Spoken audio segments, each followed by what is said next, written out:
I basic. I'm sorry, I just got a message. Recording in progress. Continue. Okay. Anyway, I translated that. Jeff, you can still hear me, right? I'm gonna make sure I didn't. Yes, absolutely. I was just a little slow with the record button. Oh no, that's okay. I just wanted to make sure I didn't do something stupid, which is what I normally do.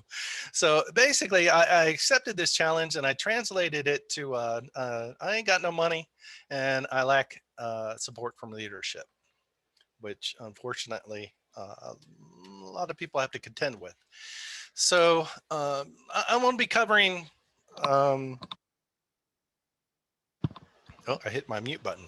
I want to be covering these products and how they could be used for an internal vulnerability management program and some concepts that's involved in doing this. And of course, all of you know we could spend hours, days, weeks talking about this, and I condensed this down to about an hour. So first, who am I? My name is Phillip Kerr. If you wish to contact me, that's my personal email address.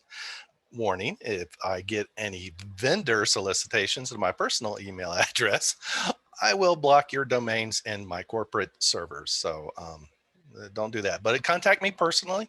Like any security person, I basically delete everything. So if you send me an email, just mention that you participated in this presentation and it won't be a problem. And that Paul Blart there, I love this meme because that really is me. I didn't choose security. I was pulled into it, and it's what I do today. Also, I'm a veteran. I've served over 30 years in various capacities of active duty, guard, and reserve. So the only reason I really mention this is every now and then I drop a curse word, and I apologize for that. So I apologize ahead of time. That's just who I am. Also, another thing about me, I'm not really very good at presentations, but I'll get you to where we're going. And anyone who works in security, a security analyst, you know that this meme is our life. So I've always liked this meme. And also, I tend to drop these tier 2, tier 3 memes. It's generally my audience. I understand who most of you are. But if I drop a meme or make a comment and you don't quite understand it, then, please feel free. I don't have the chat window up. So, Jeff, if you're watching that, just give me a shout out. Someone mentions that has a question or anything like that. So, Absolutely. uh, so anyway, onward. In risk management, it really boils down to two fundamental choices, right? Either we accept the risk, right? Or we mitigate it to an acceptable level. And I think anyone starting out in security, this is that first accepting a risk is the heart, is probably the thing that digs at our soul, because it's not us, it's not the security analyst or security manager that accepts risk. Risk is accepted by executive leadership, and during your vulnerability assessments, and I will get into this a little more in detail, you'll find all sorts of vulnerabilities on your network, and you can put in so many help desk tickets and this stuff just won't get fixed. So, but it is to understand that it's up to the executives to ultimately accept risk. It's just up to us to point out what is the real risk. So just some common terminology that you'll see a lot running scans are CVEs. And I assume most of you are quite familiar with this. This, of course, is from MITRE. They keep the common vulnerabilities in the exposure database, right? You often look up CVEs to actually find out what's going on with a particular find. So, and another common terminology I'll be referring back to is the Cvss scoring, which I'm sure most of you are familiar with. Priority, from, is it 0 to 10 or 1 to 10? Anyway, 10 is, so severe, you got to worry about alligators coming out of the lake and eating your grandma, that kind of thing. Whereas 1 is not so bad. So, but here's a concept for a security analyst. This is where your skills are needed. This is where your thought process are needed to advise leadership if they want to accept the risk. And that's the environmental score. The environmental score is not posted on any website. There's no reference. That's where your security leadership has to come in to make that decision. You found this vulnerability, but how vulnerable is it really in my organization? So, and I'll be referencing those kind of terminologies back. This is the only reason I mention it is here. So let's go back in time in my life. And within the Department of Defense, you know, that for decades, they've taken vulnerability management quite seriously. Many organizations routinely pen test and do vulnerability assessments. And what would happen is, and what I saw is a vulnerability assessment would be performed, and it would be given to, I'm just going to say the local executive, local commander, whatever you want to call them. And the report would show hundreds of thousands of critical, medium, high, low vulnerabilities throughout this leader's enterprise. So breaking that down, when I'm bringing this example, this is the result. This is a Nessus scan. This is just one device I scanned. I like picking on Adobe Air. It's a pet peeve of mine.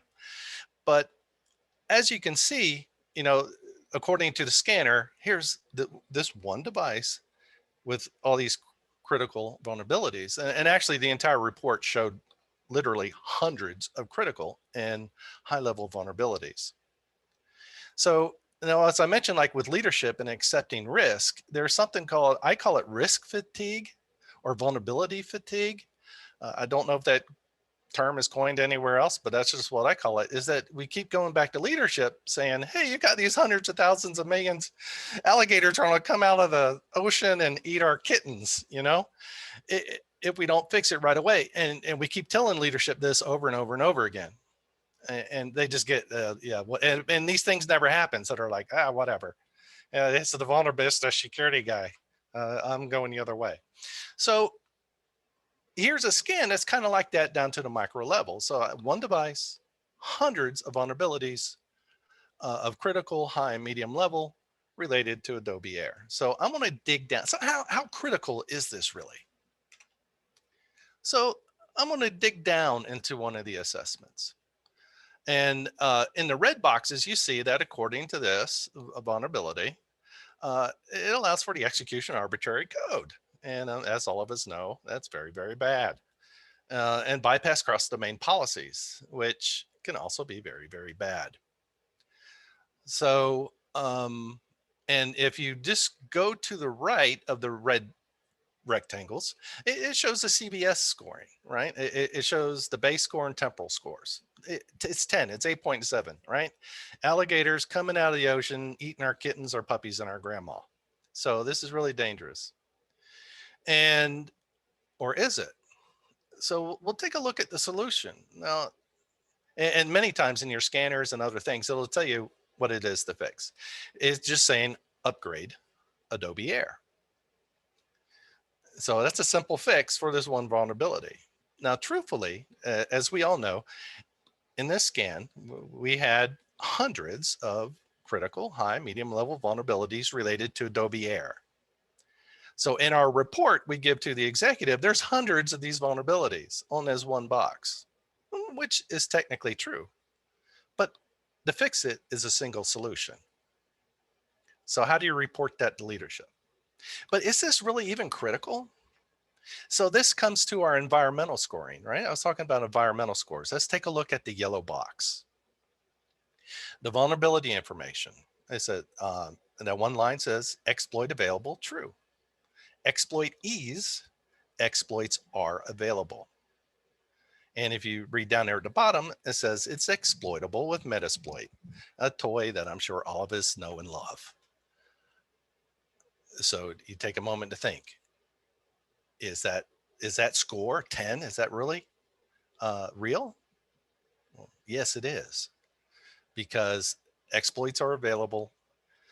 It's well known and whatnot. And it allows for execution of arbitrary code. That just means you just took over the network.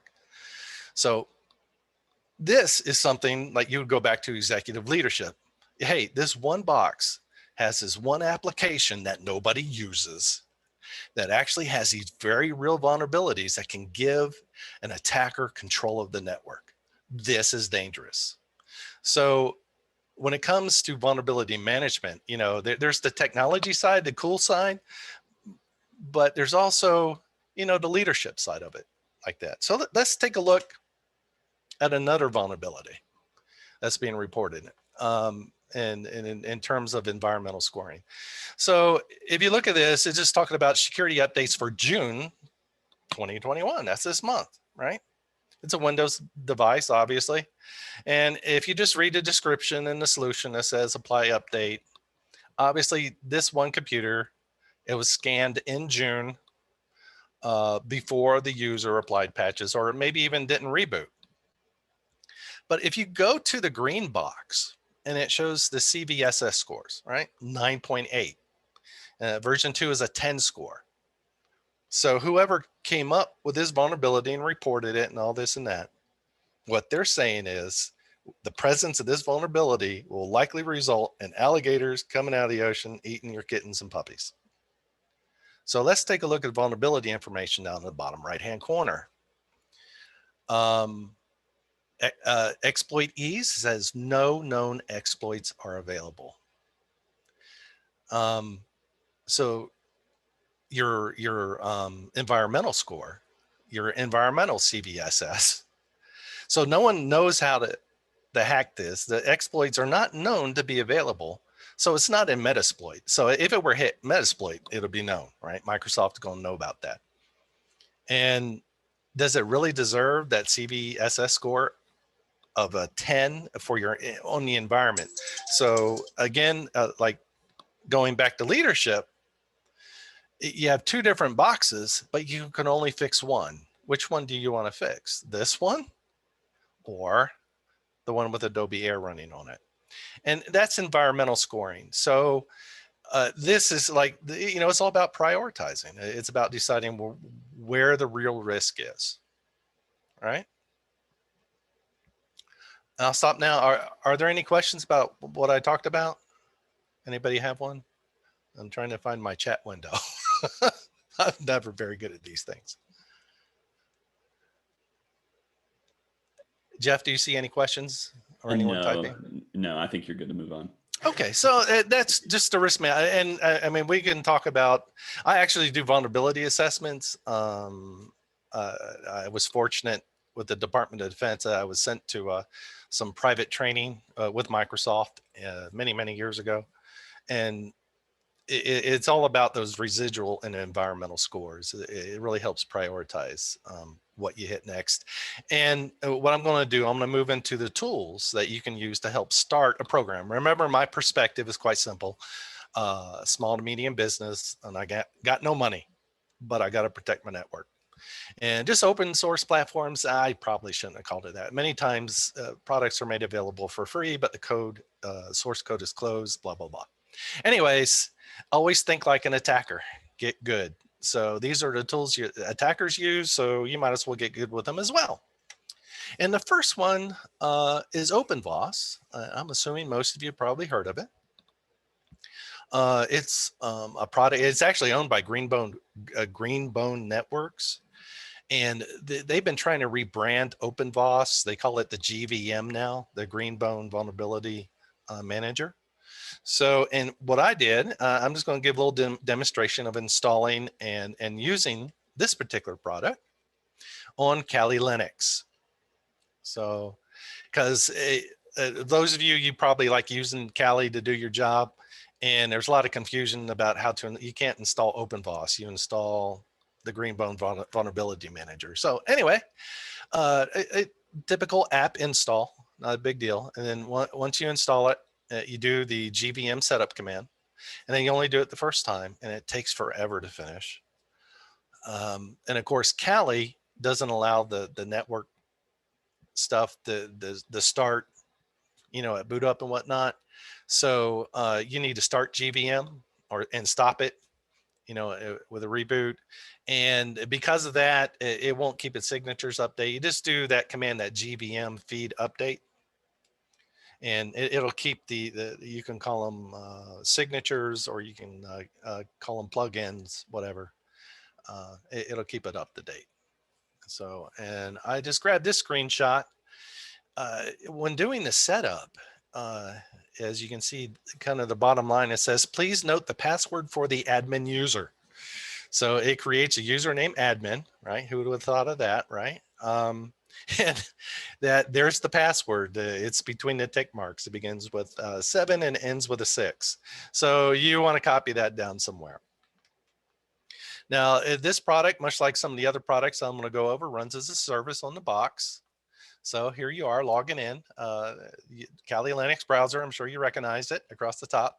Admin, and there's that super long password. And usually most presenters like this, you provide like a reverse pyramid of information, a lot of stuff in the beginning so people understand as you work down to various details. I like doing things backwards because that's who I am. So with the GVM, I'm going to call it GVM. You can call it Openvos, either way.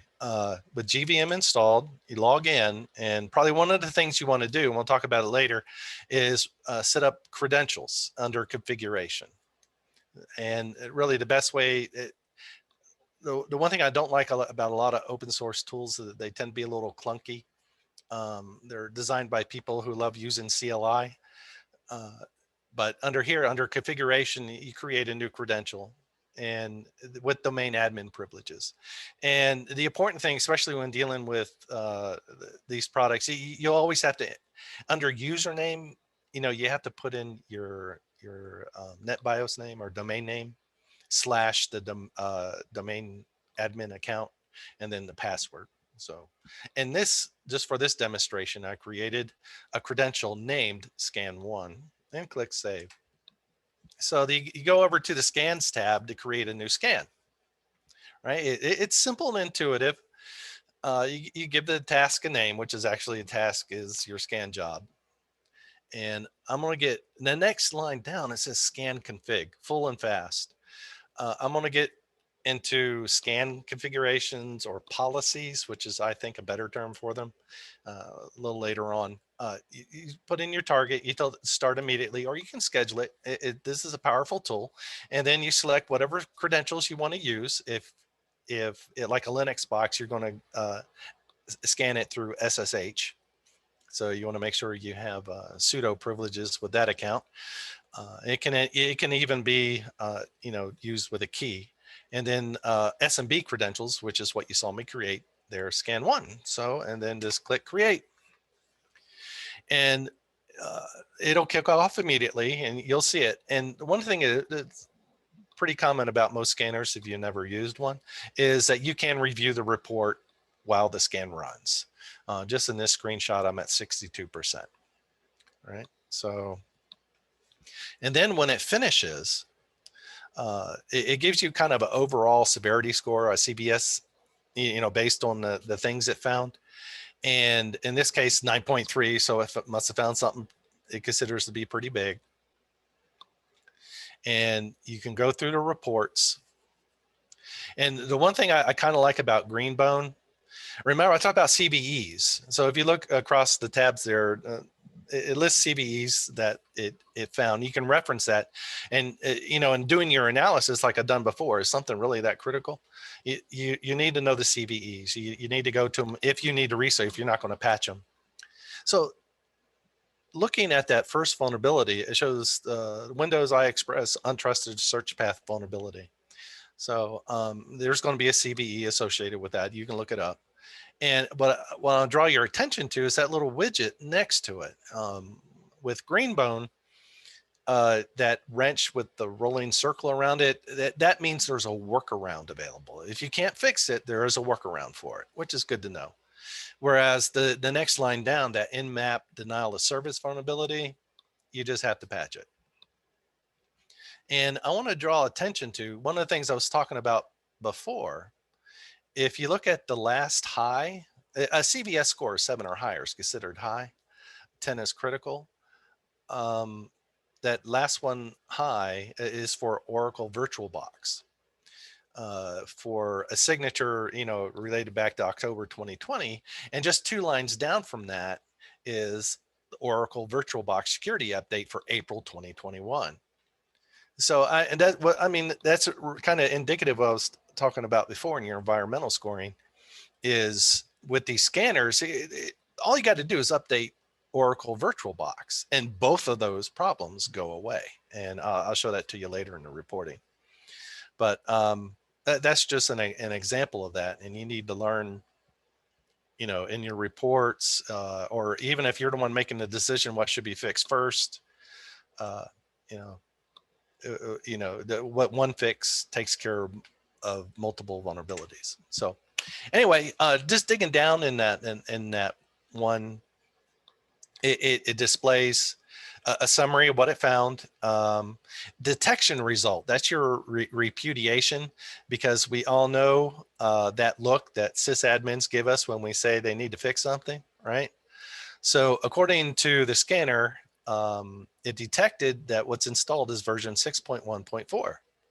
The fixed version is 6.1.16, and it shows the install path. All too often, there may not be an icon, on the desktop. They just assume that you go up to them, hey, this needs to be patched. And they're like, no, VirtualBox doesn't run on this computer. Well, there's your path. You go to C, Programs, Oracle, VirtualBox, and there it is. So that's kind of about repudiation. And at the bottom, and one of the things I want to show you, let's see. Yeah, I move on to the next platform. Is with Openvos, you don't quite get all the details like what you saw at the beginning. Then that was a Nessus scan, but this is still a very powerful tool, and it costs you nothing. So the next platform I just wanted to roll into is actually a favorite of mine in many ways. It's AlienVolt's Osim. Is an open source SIM, and it actually has the commercial version known as USM, and it's very reasonably priced. So that's one of my goals about presentation is I got no budget, got no support. So I need it as cheap as it can be, right? So here's a good product for that, both the commercial and the free version. So in the management of these things, I'm sorry, let me turn my phone over. I got a text message. So what it is, I'm just showing you here is asset management within the SIM. So asset management, and I'll show you later in the vulnerability scan, you have to manage your assets. And it needs to be part of this database. Sometimes they're auto-discovered and auto-populated. It all depends on how you got your network set up, or you can enter them manually. So in the case, now this is the same computer that you saw me scan with the GVM from Kali Linux. So this is the same asset. And this is what it shows like, what it looks like within AlienVolt within the asset management. So, and what I want to do is just draw your attention. If you look down at the bottom, this report's telling me that it's collected 75 vulnerabilities on that device. And even though it's a red circle, that's representing your criticals, your highs, your mediums, lows, and informational. It's the whole thing. That the SIM has detected 3 alarms associated with that. I'm gonna go into that. Events, and if you let your eyes go to the bottom right-hand corner, it shows the environmental status. So the first one, which is green, HIDS, I actually installed a OSEC agent, which is actually built into this SIM. And so I have host-based intrusion detection. And as you can see, there's no vulnerability scan scheduled currently for this device. So it's just the way you can look at devices. Oh, do I got a scan running sometime soon? But first, what I wanted to do, this is still within asset management. These are the events, right? And I went to these particular events because these were caused by the scanner. And kind of go off on a little branch. And I do presentations about this too, about pen testing, white box pen testing, gray box, black box. pen test is so much more important than just being a cool script kiddie and running exploits from Metasploit. So what this is, it also needs to test, when you do pen testing, you need to test your segmentation controls, and you need to test your other defenses like your IPS, your IDS, in this case, the HIDs. So what this is, if I had taken the time to show you the details, but basically these are audit event failures, such as that one there, it shows login failure, unknown user, or bad password. That's caused by the scanner running a brute force attack. And many times, and I'll go into this detail later, for compliance reasons and pen testing and whatnot, the scanners will just run, the typical administrator password combo: admin, admin, administrator, administrator, Cisco, Cisco, Cisco password. It'll just brute force the device with very common weak username and password combos. And that's what these errors are. So that's why you use the vulnerability tool, vulnerability scanner, which is something a pen tester would use anyway if they could get away with it and not get caught. But that HIDs running on the device prevents it from being caught. So hopefully I made sense there. It's just part of the validation and pen testing, that sort of thing. So this is the same device, asset management. And here's the vulnerabilities. And if you look at them, it'll be, it's the same ones we saw before using, excuse me, using Openvos. And there they are. So, and within the report, this is from Osim. And so here's a detailed page of a report for that one vulnerability. And it's going to look the same in the reports over on GVM, because it's the same scanner. It's just GVM or Openvos is built into this Osim product. And like I said, down at the bottom of the list, there's all your CVEs. You see, you help you do your research. What does this vulnerability really mean? Is it really being exploited? It just using this product, it requires a little more research work, whereas Nessus provides you the answers to those questions with every scan. So, but that's what that looks like within a report. So let's go and run a vulnerability scan on Osim. So it's under environment, like where it says environment, that's actually like a tab, and it brings up that sub menu. You go to vulnerabilities. And of course, I sanitized my screen. So actually it'd be like all really cool pie charts and whatnot. But what I want to do in this screen is draw your attention down to the bottom right-hand corner. And I created a green box. And this is that same asset, with the, that we've been looking at. And if you look at within the green box, if you look at the top scan, those are different scan results. If you look at the top scan, that is it shows 1 medium vulnerability and 19 informational. So that was a scan ran without domain admin credentials. So that is definitely what an attacker who sneaked onto your network would see without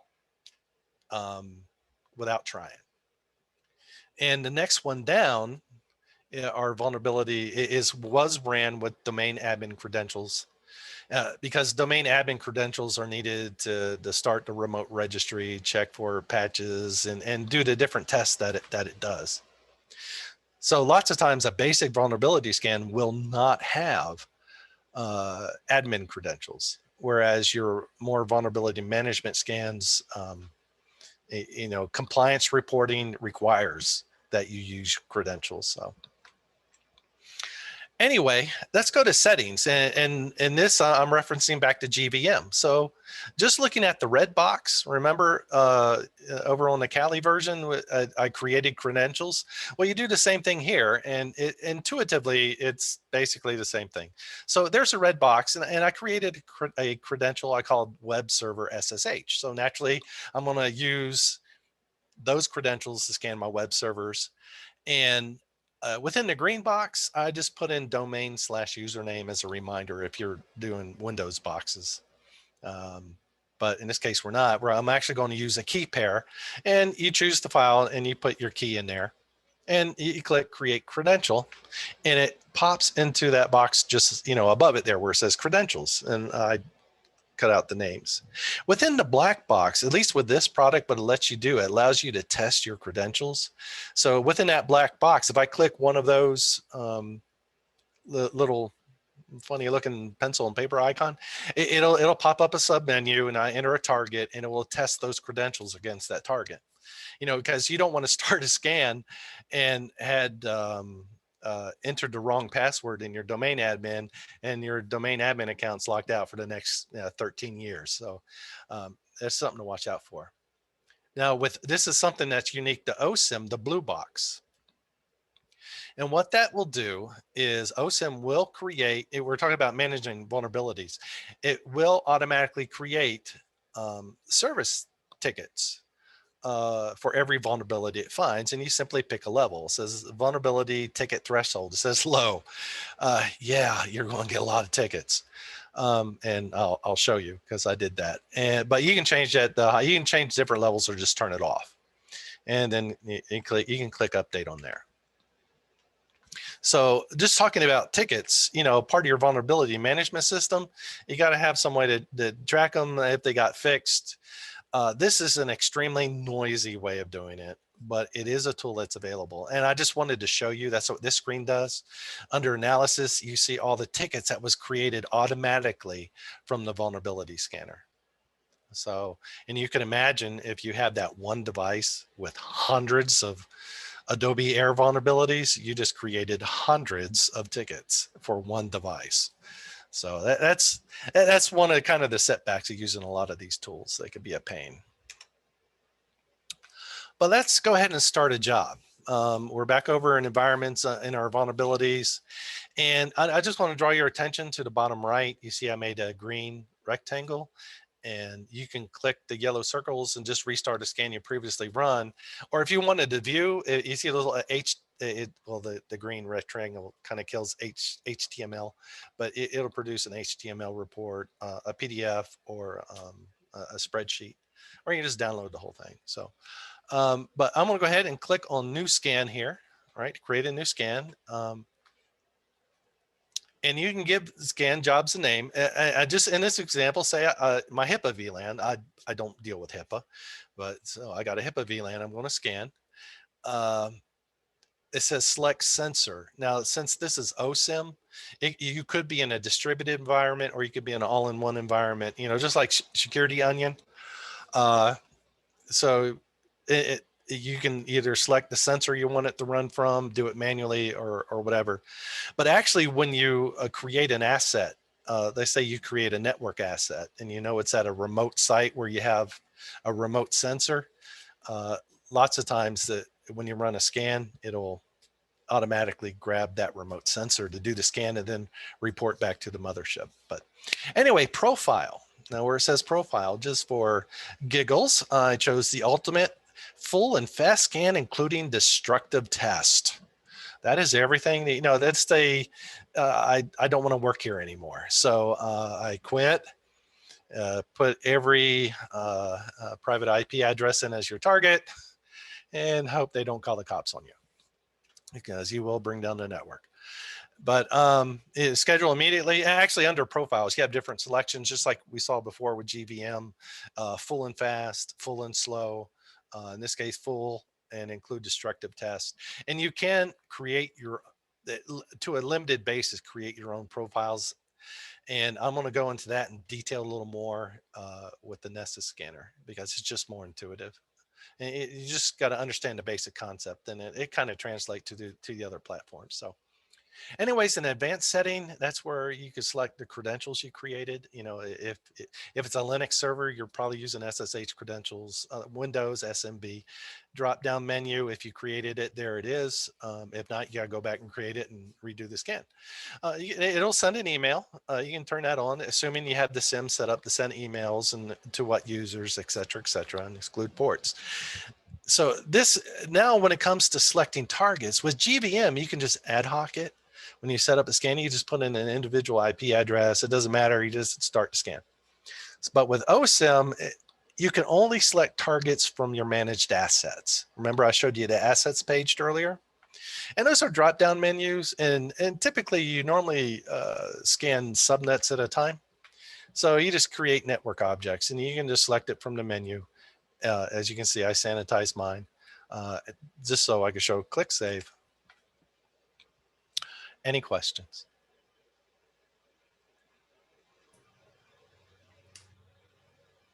Hey, Philip, I appreciate you showing this. Coming from working for some other organizations previously that had a budget that couldn't afford, a single shoestring. I think this is absolutely tremendous. You may be getting to this, but the reception around vulnerability scanning, especially for a company that hasn't done it, habitually. I found that you get a lot of critics. You get you hit a really delicate service once and you cause an outage, and people look at vulnerability scanning with through one lens, and then you have systems administrators that deny things, which you hit on a little bit earlier. And I'm, by the way, I'm painting with a broad brush here. Not all systems administrators do that. You sometimes have developers that have trouble understanding what needs to be fixed, and how those waters are really tough to navigate for a company that's never done vulnerability scanning before. Yeah. In that case, no, I know where you get at. That company somewhere along the way is going to have a change management process. Just make your scans part of that change management process. Pick a time. And I learned this too. And the security analyst in me, I'm like, what in the world are you complaining about? It's just a scan. But to the people providing the production services within the company, a scan runs. I showed you that the HIDs detected all this. Well, your production admins see their logs get filled with what looks like cyber attacks against their web servers. That causes them to panic. And then when they find out it's just you, then they're just going to be irritated with you. So, which is a lesson I learned. So you just make it part of your change management process. Whatever it is, just say, I'm running vulnerability scans against the web servers between this time. You're going to see alarms. It's me. Don't worry about it. But in the case of crashing, and actually, Nessus, I'll get into that, has some settings that help prevent doing that. But it doesn't always work, especially when applications aren't we've just taken a course on it, when applications aren't developed very well, because the scanner is going to try a buffer overflow, a harmless one, but this to see if it could do it, depending on how destructive your scans are. So just make it part of your change management process. That way you get leadership buy-in, over on their side, because you can always have admins complain, but if their bosses are like, this is what we do, just make them part of the process. And when you give them the report, don't give them the report that 100,000s, millions of vulnerabilities and the alligators are going to come out of the ocean and eat your kittens and puppies. Instead, to show them, hey, this one server has this one thing and it's really, really dangerous. Can you patch that tomorrow? And that's about the best advice I got. No, that's excellent. I think that you kind of hit the nail on the head with, because, let's face it, the change management process, it's largely communication, right? Yes. And getting in front of this event, not only is it something that helps put you in check later, but I think that a lot of people, speaking for myself, a lot of people like to mentally prepare for something that's going to come down the road. So I think it'll help kind of marinate, the idea that you're going to be coming later to ask them to fix things. Okay. All right. Any other questions, Jeff? Do you see anything in the chat or anything? No, not at all. Okay. All righty. And I'm going to hit next slide. So commercial options. And now just notice I don't represent Tenable in any way, shape, or form. Other than I just have experience with their products. And keeping with the goal of being someone with almost no budget at all. I'm going to show you Nessus Professional. But first, so many people, and they've told me before, oh no, there's a free version of Nessus. There's a free version of Nexpose and all this. I'm like, no, not really. There may have been 20 years ago, but not today. So remember, as professionals, we cannot afford to violate license agreements, because if we do, it makes our companies liable. And when they get sued for $150,000, they take it out on you. So here's a commercial version. Nessus Professional is what I'm going to be talking about. And just in the world of affordability, again, I do not represent this company in any way, shape, or form. I just grabbed a screenshot from their pricing page, and at $3,000 a year is really not that unreasonable compared to other products for what this will do for you. So let's take a look at Nessus. What I like about Nessus, of course, yes, this is painfully sanitized, but here's the scan. If you look over on the left-hand side, it shows a variety of folders. The My Scan, All Scans, Trash, that is, those are default folders. So, and it's just a really good way to organize your scans. You know, you create a folder. Hey, these are my HIPAA scans. Next folder, these are my web server scans. You know, this is the Detroit office. This is the Greensboro office. That kind of thing. So, it's a good way of organizing your scans. So what I'm going to do, I'm going to create a new scan, and I'm going to be scanning. Now I patched our target, right? So this is a different scanner, different view. So the machine you saw has been patched and rebooted. So I'm going to start a new scan. Now you have one of two options with Nessus. Now Nessus, what you're looking at here are built-in policies. They call them policies. These are the rules that the scanner follows to do its scan. Like I showed earlier, like with the Openvos, you just have fast and slow, fast and full and fast, fast and whatever. Anyway, moving along here. So these are the built-in ones. But notice there is a tab for user-defined policies, and I'll get to those a little bit later. But I'm going to go ahead and select a credentialed patch scan. So here's my scan. I've created it. I've named it ISSA 2021. You know, it's in my folder. I can move it to any folder I want to right now. And you put in your targets. As you can see, you put in individual IPs. If you could put in URLs, you put in whatever your targets want to be, which is pretty much the same using GVM on Kali. Again, with Osim, you have to pick from your managed assets. So anyways, enter. And what it is, if you look over on the left, you see these are my basic settings for the scan. Now, trying to explain color to a blind person, I guess, is that those are your policy settings right there on the left. And I'll show you what I'm talking about. So I'm going to go to next. And what I've done, I've gone to the credentials tab. Remember, I talked about running a credentialed scan. So authentication method, in this case, it's just password. I put in, just a fake admin username, a fake password, and a fake domain name. So but you do need to enter that information in order to run a scan against Windows box. And those two big green arrows point to what is not selected automatically by default. And that is, you want to start the remote registry, and that way the scanner beats up the computer and the network less, because it'll ask the registry what you have installed, that kind of thing. And enable administrative shares, so it can do more scans that way, look for more vulnerabilities or just settings, because I didn't go into it in detail in my presentation, but just the results, the informational results will tell you so much about the box. So back to our settings, port scan. And I kind of wanted to bring this up. If you go down, it says local port enumerators. SSH will use netstat. WMI, of course, Windows will use netstat. SNMP, these are all selected by default. But that one there on the bottom, it says only run network port scans if local port enumeration fails. So that's what you need the admin credentials for.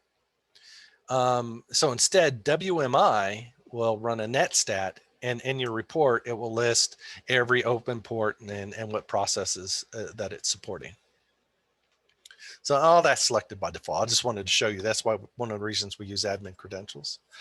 So this is also selected by default. Now this is under the assessment brute force.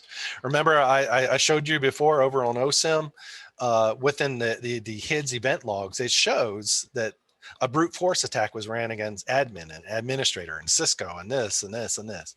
Well, Nessus will do all that too if you uncheck this box, because quite simply,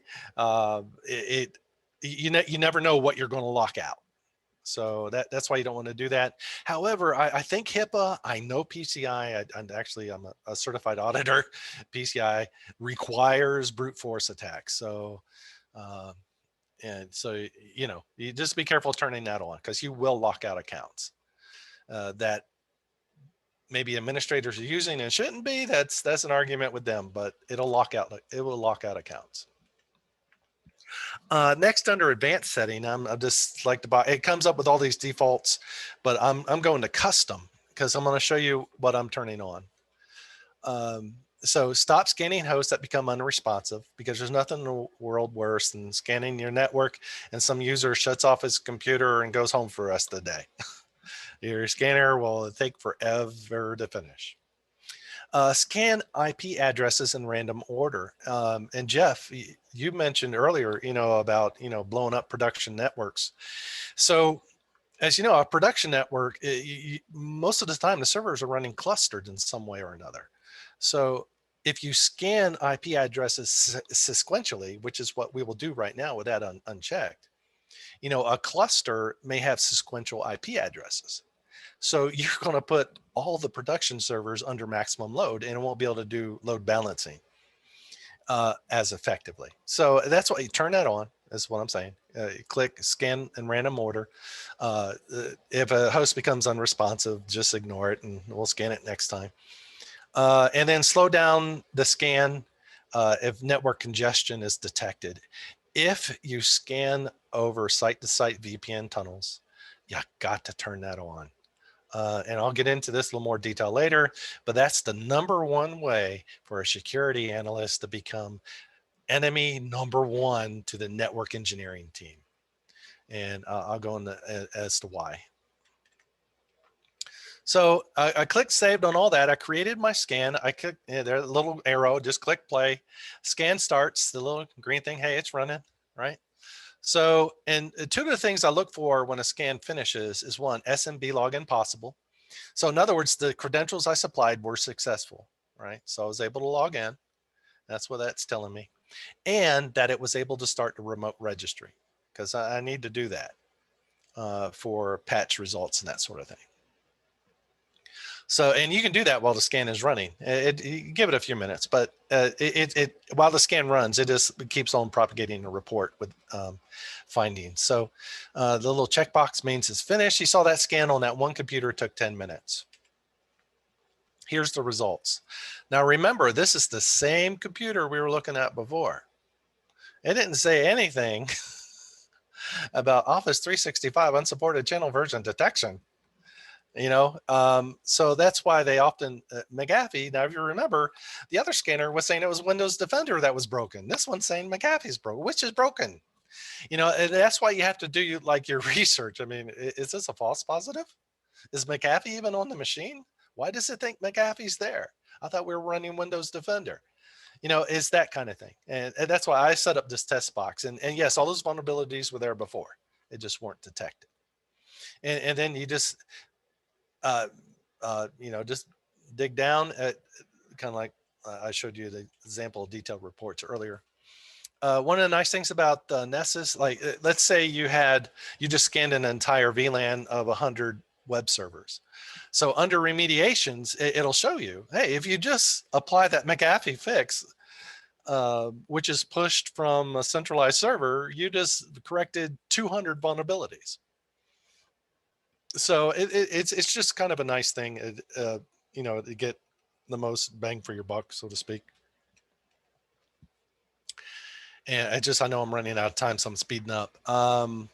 So now remember I was talking about policies. So these are the rules that the scanners follow. So we're going to create a new policy. I talked about user-defined policies.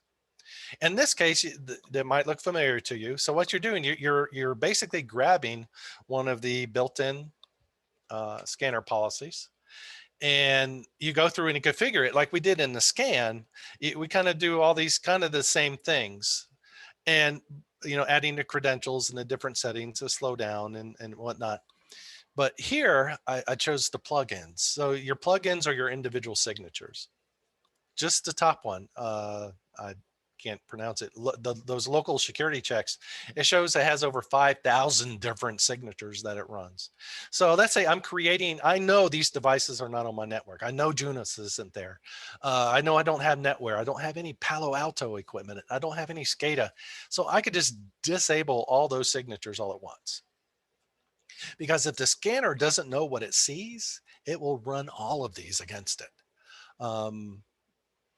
And so I'm just going to turn those off. And then just as an example, Adobe Air is a personal pet peeve of mine. I went through all the Mac OS and disabled all the Adobe Air. And you can see that it changes, over on the left-hand side, it shows the groupings all disabled. In this case for Mac OS, it's mixed. So some are running, some are not. But this is how I want to run it. So then when you save the policy, right? And I always just, me personally, when I create a policy, I put POL at the end of it for, short for policy. And actually in this display is not the same scan that I created for the demonstration. And it has to do with policy management. So I just created this policy that I know is good for my entire enterprise. And it has a whole bunch of settings in it. And I can just create new scans and use user-defined policies and use this policy. It makes life really simple. But here's the example. Let's go back to the scan we created and ran against our target. You see, there's a difference there. You see that? So in this configuration page, I can select a policy. On this configuration for the scan of the demo, where I used a built-in policy, right? I made all those changes. All of those are there, but it's only for this one scan. I can't change the policy. So that's why it's good to have user-defined policies when creating scans. It's just for this various reason. So you can create multiple scans using different policies. So it's a great management tool for managing your vulnerability assessment program. Any questions about Nessus?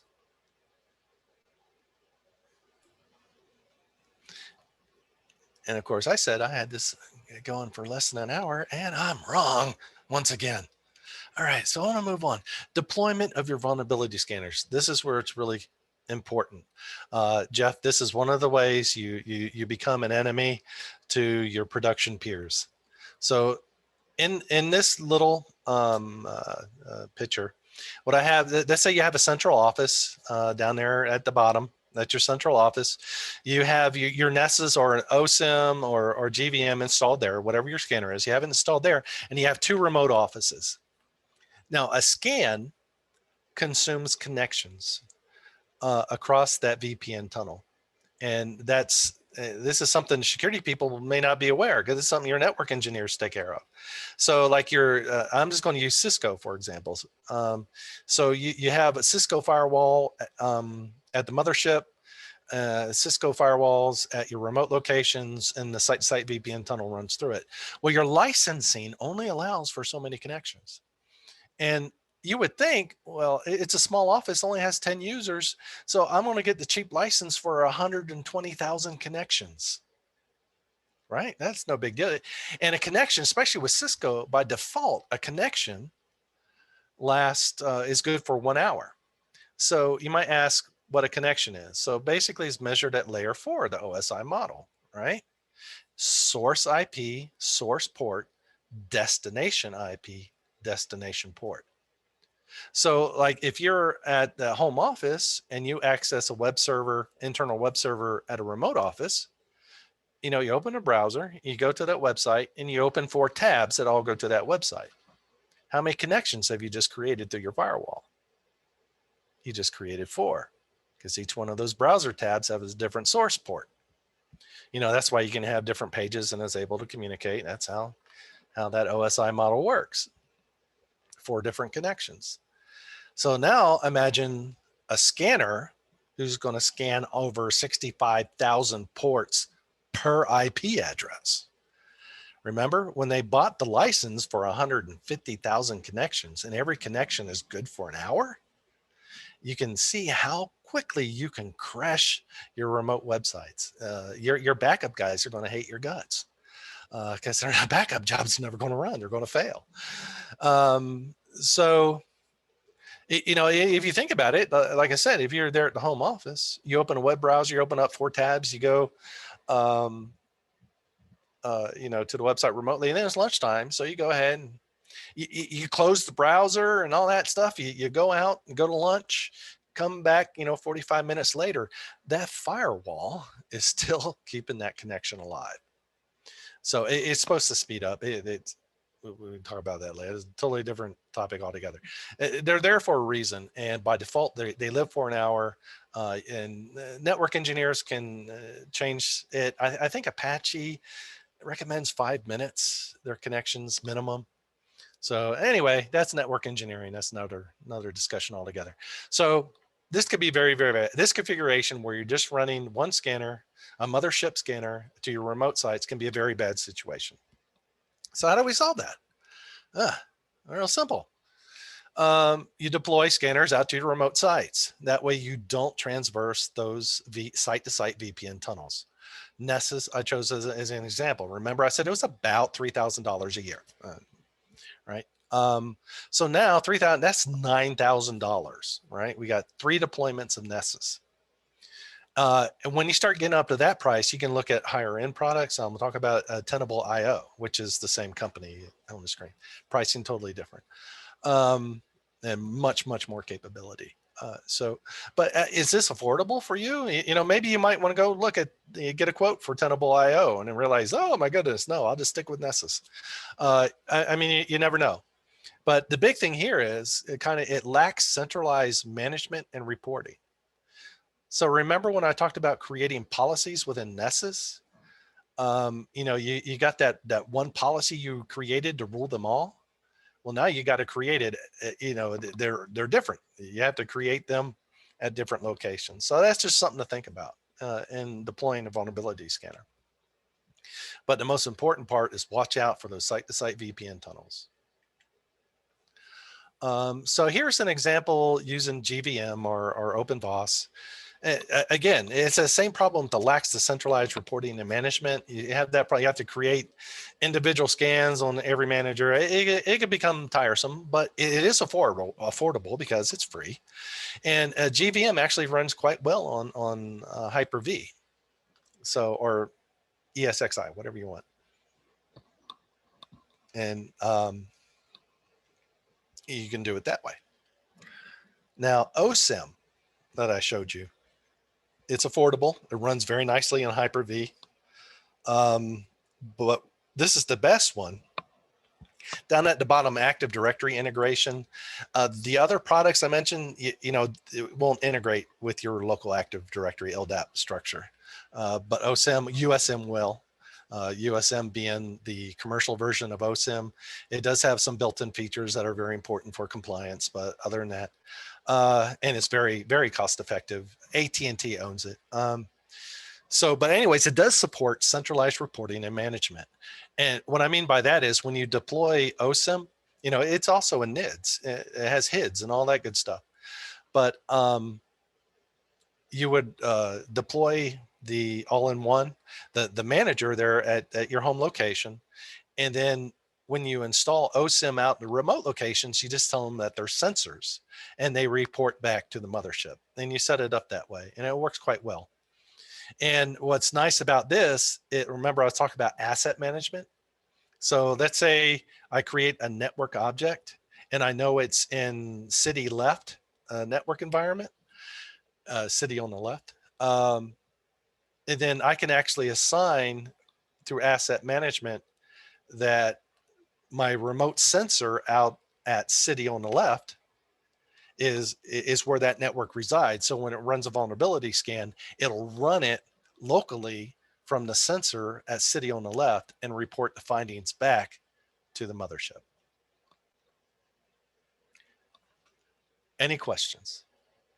I know I'm out of time, and I'm going to go real quick, I promise. Just a few more slides, not too many. Okay, very good. High-end tools, I kind of mentioned, right?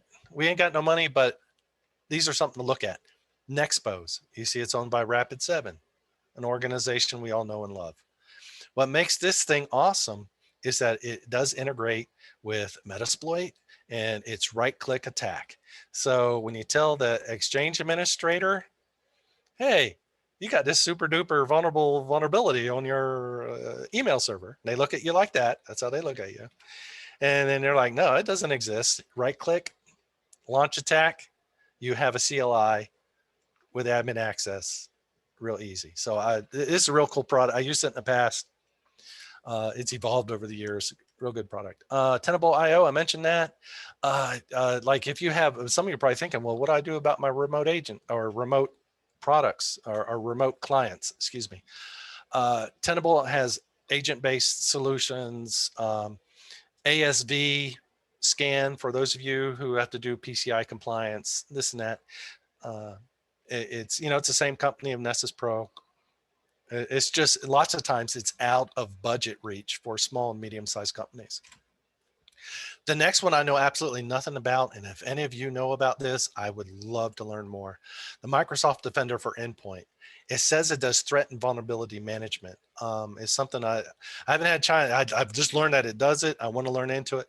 So many times when the EDR products, I always ask them, well, why don't you build that in? That should be so simple. But it's supposed to be able to identify vulnerabilities on a device and either patch them or whatever. So that's something, if anyone knows anything about what it means as an analyst, as an operator to use that product, I would love to learn more.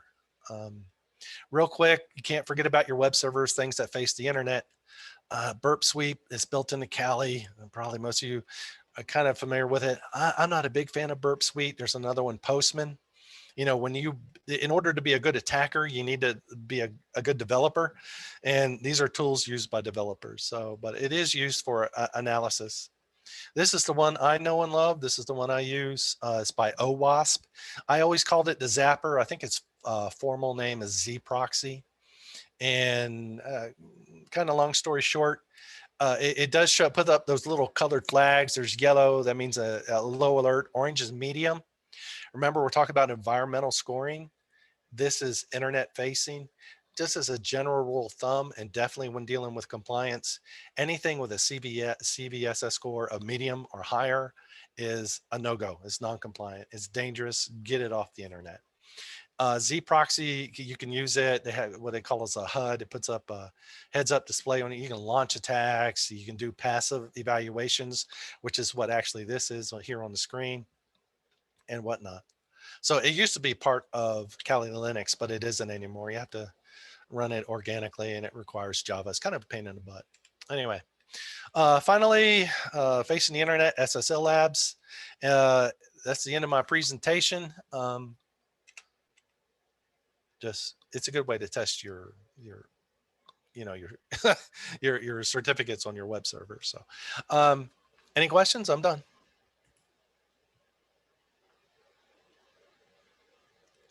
Hey, Philip, I'll tell you, I know we're with a few remaining minutes. If anyone has any questions, we'll take time, just a couple of minutes for those. But I have run just for a little while Defender for Endpoints, working on an implementation.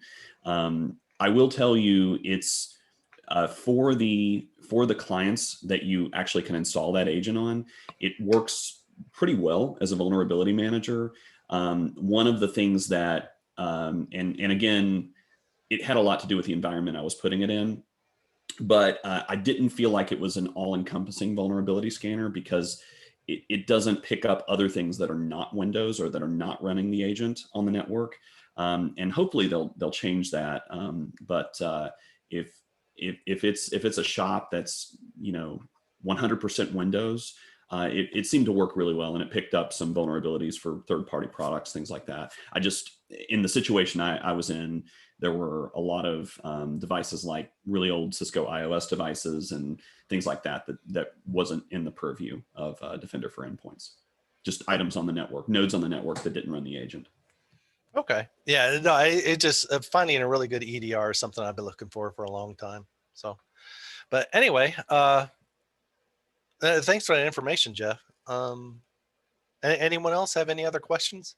Because I have to get into work. So I have to leave the comfort of the sticks and enter the big city. Thank you so much. I really enjoyed that. I know folks have been asking for a deeper dive into tools. So you just did exactly what a couple of folks have asked for. So I really appreciate it.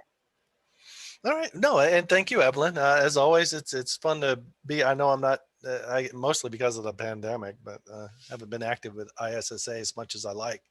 Now that I started grad school, it's going to be anyway. I know where to So find you.